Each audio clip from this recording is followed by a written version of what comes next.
Hello guys and welcome. We are back with another review.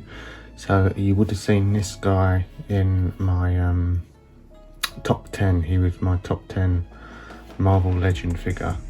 He was my number one. Absolutely love this figure.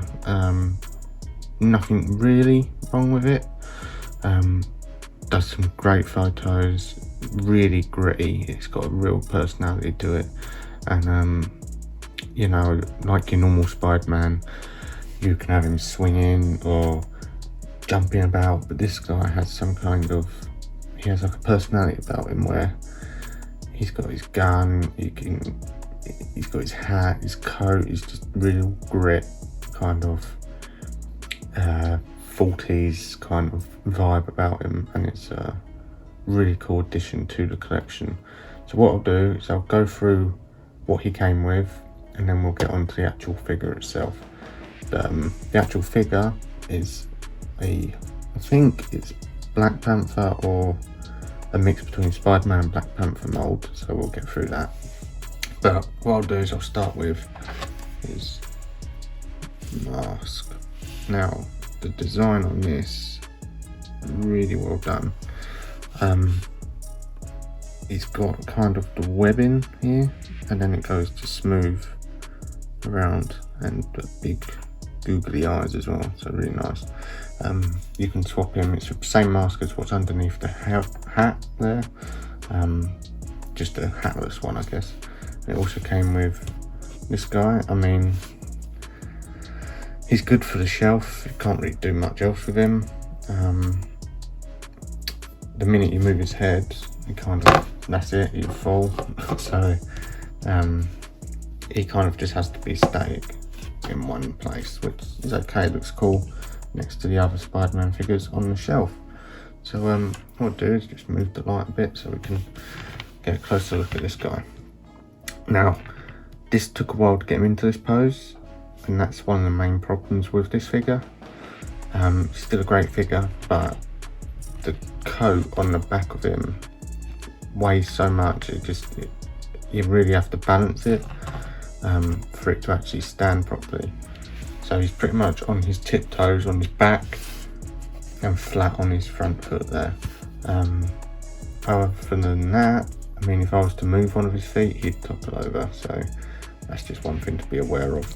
He came with this great looking Luger, really well sculpted.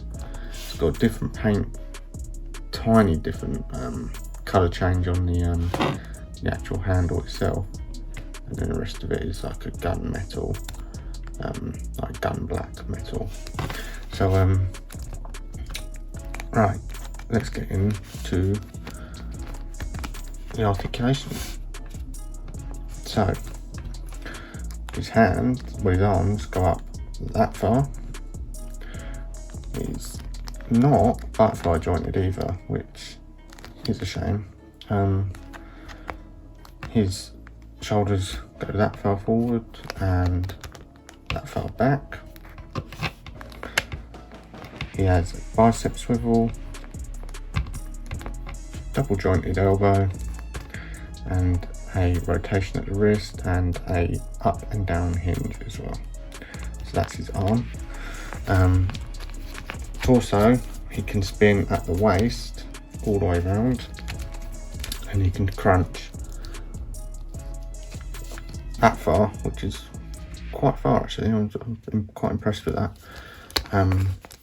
Legs go up really far. I know a lot of you know that I like trying to balance these figures if they balance well, but this one is too top heavy, so I mean, get a good spread on there as well, so you get in a cool kicking pose or swinging. And this is one thing I like about this figure, is you can get him swinging through the city while shooting bad guys as well, like that. So cool figure. Right, so he's got upper thigh rotation, double jointed knee, goes about that far, so I mean, it's not too far, but he's got a bit of muscle on his leg that hinders that a little bit.